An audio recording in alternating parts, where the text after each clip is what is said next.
Hi friends, आपका अपना YouTube channel UCC प्रेम बाबू की तरफ से हार्दिक स्वागत है। तो आज हम स्टार्ट करते हैं पृष्ठ तनाव। पृष्ठ तनाव क्या होता है, ससंजक बल, असंजक बल और पृष्ठ तनाव का मात्रक क्या होता है, कार्य के आधार पर पृष्ठ तनाव का मात्रक क्या होता है, तो इन सब पर हम चर्चा करेंगे। तो स्टार्ट करते हैं पृष्ठ तनाव। पृष्ठ तनाव में पहला पॉइंट है ससंजक बल। एक ही पदार्थ के अणुओं के मध्य लगने वाले आकर्षण बल को हम ससंजक बल कहते हैं। और ससंजक बल जो होता है ठोसों में अधिक पाया जाता है और गैसों में नगण्य पाया जाता है। ठोसों में ससंजक बल जो होता है वो अधिक पाया जाता है और गैसों में जो होता है ससंजक बल वो ना के बराबर यानी नगण्य पाया जाता है। तो वही बात है कि एक ही पदार्थ के अणुओं के मध्य लगने वाला आकर्षण बल को हम ससंजक बल कहते हैं। और ठोसों में जो है ससंजक बल का मान अधिक होता है।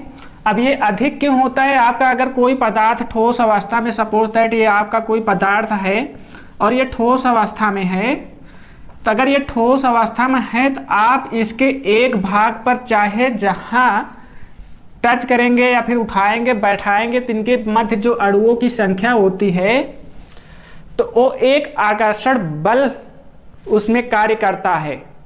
और जो आकर्षण बल ये इसमें जो एक आकर्षण बल कार्य करता है और जो आकर्षण बल वो कार्य करता है उसे हम ससंजक बल कहते हैं। यानी जो अणु होते हैं, अणु के ये जो छोटे छोटे अणु होते हैं ठोसों में, क्योंकि अणुओं से मिलकर ही ठोसों का निर्माण होता है, तो जो अणुओं के मध्य ये जो छोटे छोटे अणु होते हैं, अणुओं के मध्य जो आकर्षण बल लगता है उसे हम ससंजक बल कहते हैं। ससंजक बल कहते हैं।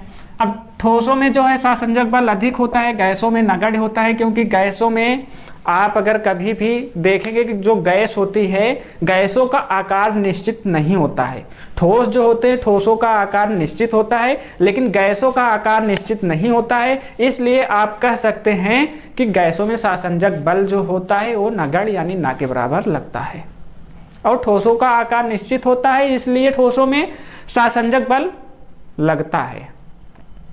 तो इतनी बात क्लियर हो गई होगी आप लोगों को कि ससंजक बल क्या है और कैसे लगता है, किसमें ज्यादा लगता है किसमें नहीं लगता है। गैसों में नहीं लगता है, ठोसों में लगता है। सिंपल सी बात है। अब अगला पॉइंट है यही, गैसों में ससंजक बल का मान क्या होता है, नगण्य होता है। तो अगला पॉइंट है हमारा असंजक बल। असंजक बल वह बल होता है जो दो पदार्थों के बीच लगने वाला जो आकर्षण बल होता है उसे हम असंजक बल कहते हैं। जैसे एक पदार्थ यह हो गया और दूसरा पदार्थ आपका ये हो गया, सपोज दैट। अब इन दोनों के बीच जो आकर्षण बल लगेगा उसे हम असंजक बल कहेंगे। क्या कहेंगे, असंजक बल कहेंगे। यही है कि दो भिन्न पदार्थों के अणुओं के बीच लगने वाले आकर्षण बल को हम असंजक बल कहते हैं। अब असंजक बल के ही द्वारा जो वस्तु होती है, एक वस्तु दूसरे वस्तु से चिपकाई जाती है। आप कोई भी वस्तु को चिपकाते हैं एक दूसरे से तो किस कारण चिपकता है, असंजक बल के कारण चिपकता है, क्योंकि उसमें असंजक बल की मात्रा पाई जाती है। अगर असंजक बल की मात्रा नहीं पाई जाती तो नहीं चिपकता। तो इसीलिए कहा गया है कि असंजक बल से ही एक वस्तु दूसरे वस्तु से क्या होती है, चिपकती है। तो इतनी बात क्लियर हो गई होगी। अब हम बात करते हैं नेक्स्ट पॉइंट, पृष्ठ तनाव। पृष्ठ तनाव करते हैं अगला पॉइंट पर। अगला पॉइंट है पृष्ठ तनाव, सरफेस टेंशन। द्रव के स्वतंत्र पृष्ठ में कम से कम क्षेत्रफल प्राप्त करने की प्रवृत्ति होती है, जिसके कारण उसका पृष्ठ सदैव तनाव की स्थिति में होता है, जिसे हम पृष्ठ तनाव कहते हैं, सरफेस टेंशन कहते हैं। द्रव के स्वतंत्र पृष्ठ में कम से कम क्षेत्रफल, जो द्रव है, द्रव के पृष्ठ पर कम से कम क्षेत्रफल पर कम से कम क्षेत्रफल प्राप्त करने की प्रवृत्ति होती है। क्या होती है? ये जो क्षेत्रफल है ये आपका बीकर हो गया और बीकर में द्रव भरा हुआ है, और जो ये द्रव का एक पृष्ठ है, द्रव के स्वतंत्र पृष्ठ में ये जो पृष्ठ है इसका जो क्षेत्रफल है कम से कम प्राप्त करने की प्रवृत्ति होती है, जिसके कारण इसके पृष्ठ जो ये पृष्ठ है ये तनाव के स्थिति में रहते हैं। इसे तनाव के स्थिति में जो सतह है, जो पृष्ठ है वो तनाव के स्थिति में बना रहता है, जिसे हम पृष्ठ तनाव कहते हैं, सरफेस टेंशन कहते हैं। या फिर आप यह भी कह सकते हैं जो द्रव के पृष्ठ के बीच एक काल्पनिक रेखा के इकाई लंबाई पर रेखा के लंबवत कार्य करता है उसे हम सरफेस टेंशन या पृष्ठ तनाव कहते हैं। जो द्रव पृष्ठ के क्षेत्र में किसी काल्पनिक रेखा इकाई लंबाई पर रेखा के लंबवत कार्य करता है उसे हम पृष्ठ तनाव कहते हैं। आप ये भी बोल सकते हैं क्योंकि ये अगर पृष्ठ तनाव बनता है तो इसकी कुछ लंबाई भी तो होती होगी, और जब लंबाई होती होगी लंबाई की ही तो आधार पे तनाव बनता है, जिसे हम पृष्ठ तनाव कहते हैं या फिर बोलते हैं। अब आप लोग ये सुने होंगे कि जो जल गड्ढों में जो जल स्टोर हुआ होता है उस पे मच्छर का लार्वा बैठे होते हैं, यदि उसमें मिट्टी का तेल डाल दिया जाता है तो वो लार्वा जो होते हैं जल में डूब जाते हैं। किस कारण डूबते हैं? पृष्ठ तनाव। मिट्टी तेल जब केरोसिन ऑयल मिट्टी तेल डाला जाता है उसमें तो उसका जो पृष्ठ तनाव सरफेस टेंशन होता है वो कम हो जाता है। जब वो कम हो जाता है तो उस पे जो मच्छर के लार्वा बैठे होते हैं वो जल में डूब जाते हैं, इसी कारण वो जल में डूब जाते हैं। तो इतनी बात आप लोगों को क्लियर हो गई होगी। अब ये जो लंबवत ये जो तनाव होगा, अगर तनाव ये बनता है तो इसकी भी कुछ लंबाई होती होगी जिसे हम क्या मानते हैं? यल मानते हैं। अब इस पे कुछ कार्य बल जो है कार्य करते हैं, तो जो बल कार्य करेगा उसे हम F मानेंगे, यानी पृष्ठ तनाव T बराबर आपका F अपान L हो जाएगा। F अपान L हो जाएगा। T आपका पृष्ठ तनाव हो जाएगा, F बल हो जाएगा और L जो है आपकी लंबाई हो जाएगी, लंबाई। अब इसके आधार पे पृष्ठ तनाव का मात्रक जो होता है, पृष्ठ तनाव का मात्रक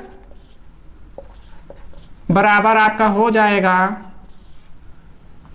न्यूटन प्रति मीटर, न्यूटन प्रति मीटर हो जाएगा, न्यूटन प्रति मीटर, ये मात्रक हुआ।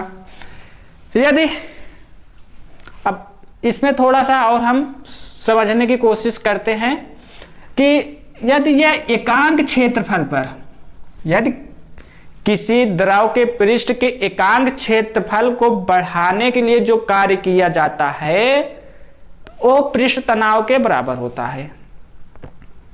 किसी द्रव के पृष्ठ पर, किसी द्रव के पृष्ठ के क्षेत्रफल के एकांक क्षेत्रफल को वृद्धि करने के लिए जो कार्य किया जाता है, जो वर्ग किया जाता है, वो पृष्ठ तनाव के बराबर होता है। और जब वो पृष्ठ तनाव के बराबर यानी ये एकांक क्षेत्रफल पर, अगर ये एक क्षेत्रफल पर को वृद्धि करने के लिए अगर जो वर्ग किया जाएगा द्रव के ऊपर, द्रव के क्षेत्रफल पर, तो वो पृष्ठ तनाव के बराबर होगा, पृष्ठ तनाव के बराबर होगा। तो जब ये बराबर होगा तो इसका मात्रक जो होगा आपका जूल प्रति मीटर स्क्वायर हो जाएगा, जूल प्रति मीटर स्क्वायर। यानी एकांक क्षेत्रफल की वृद्धि करने की जब बात की जाएगी तो उस समय में आपका जूल प्रति मीटर स्क्वायर मात्रक हो जाएगा। इतनी बात समझ गए होंगे।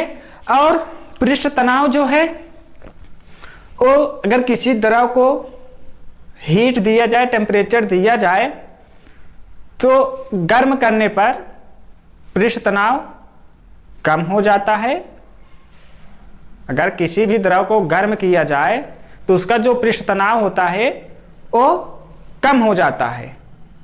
यदि ये एक क्रिटिकल टेम्परेचर तक यदि क्रिटिकल टेम्परेचर तक पहुंच गया तो उस कंडीशन में ये शून्य हो जाएगा, यानी क्रांतिक ताप, जिसे हम क्रांतिक ताप बोलते हैं। क्रांतिक ताप पर पृष्ठ तनाव जो होता है, पृष्ठ तनाव वो शून्य हो जाता है। क्या होता है? शून्य हो जाता है। मतलब क्रिटिकल टेम्परेचर, क्रांतिक ताप पर जो पृष्ठ तनाव होता है वो शून्य हो जाता है। तो आई होप, मैं आशा करता हूं कि आप लोगों को इतनी बात समझ में आ गई हो। तो दोस्तों लाइक करें, सब्सक्राइब करें, बेल आइकन घंटी को दबाना ना भूलें, जिससे मैं कोई भी वीडियो यहां से अपलोड करूं तो आप लोगों के पास तक नोटिफिकेशन पहुंच सके और आप लोग आसानी से वीडियो को देख सके। और साथ ही साथ कमेंट बॉक्स में जाके जय हिंद दोस्तों जरूर लिखना। इससे होता क्या है कि हम नेट के द्वारा चाहे यूट्यूबर से हमको किसी पॉइंट को लेना पड़े या फिर बुक से ढूंढना पड़े, तो हम आप लोगों के बीच अच्छे से अच्छे क्वेश्चन ले आने की कोशिश करते रहते हैं, जो परीक्षाओं में पूछे जाने की अधिकांश संभावना होती है। तो दोस्तों बस आज के लिए इतना ही, फिर मिलेंगे नेक्स्ट डे एक नए वीडियो में। तब तक के लिए धन्यवाद, नमस्कार, जय हिंद दोस्तों।